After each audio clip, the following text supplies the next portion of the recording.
Medical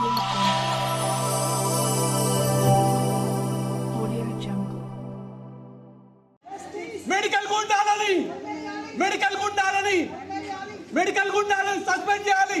medical గుండాలను suspend చేయాలి. Medical గుండాలని, doctor గుండాలని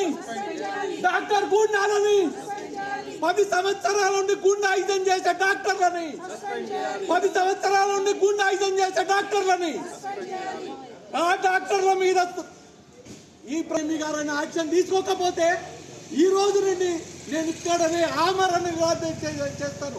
until death నాకు జరిగిన అవమానాన్ని నాకు చచ్చిన తర్వాతనే పోతుంది, నా మరణం తర్వాతనే పోతుంది. నేను స్పష్టంగా చెప్తున్నా, డాక్టర్స్ లోకానికి చెప్తున్నా, నాకు చాలా అవమానం జరిగింది. ఈ అవమానాన్ని నేను భరించలేను. నేను జనరల్ ట్రాన్స్ఫర్స్ని ట్రాన్స్పరెంట్గా చేయండి అని వచ్చి చెప్పినందుకు గూండాల్లాగా నా మీద దండయాత్ర చేసిండ్రు.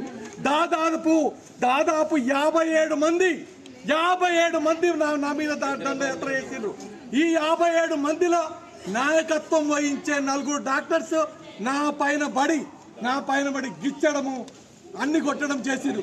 ఈ అవమానాన్ని నేను భరించలేక నేను ఈ రోజు నుండి హంగర్ స్ట్రైక్ కూడా దిగుతాను. ఫస్ట్ పోలీస్ కేసు పెడతాను. పోలీస్ కేసు తర్వాత డాక్టర్ బొంగు రమేష్ అనే గుండా, డాక్టర్ వినోద్ అనే గుండా, డాక్టర్ రాథోడ్ అనే గుండా, ఈ భూపేందర్ రాథోడ్ అనే గుండా, ఈ 4 గుండాలు నా పైన దండయాత్ర చేసి ఇష్టం ఉన్నట్టు కొట్టి ఇష్టం ఉన్నట్టు బిహేవ్ చేస్తున్నారు.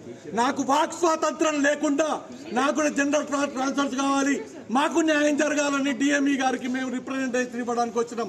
ఈ రిప్రజెంటేషన్ ఇస్తే వాళ్ళు చేసే అవినీతికి, వాళ్ళు 10 సంవత్సరాలు తీసే వాళ్ళ దౌర్జన్యాలకి పరాకాష్ఠగా ఉందని ఈరోజు నా మీద దండయాత్ర చేసిండ్రు. నా మీద గుండాయిజంగా చేసిండ్రు. వాళ్ళలో 10 సంవత్సరాలు ఇష్టారాజ్యంగా ఏలిండ్రు, ఇష్టారాజ్యంగా దండయాత్రలు చేసిండ్రు, ఇష్టారాజ్యంగా దౌర్జన్యాలు చేసిండ్రు. ఒక డాక్టర్స్ మీద, ఆఫీసర్స్ మీద